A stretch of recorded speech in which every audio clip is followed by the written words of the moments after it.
قطعة البطاطس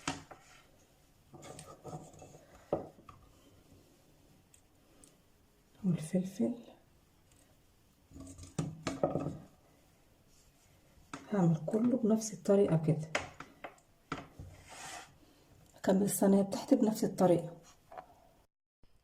خلاص خلصت السمك بتاعي كله، حطيته مع الخضار. شايفين بسم الله ما شاء الله هي قد ايه جميلة حتى قبل ما تخش الفرن.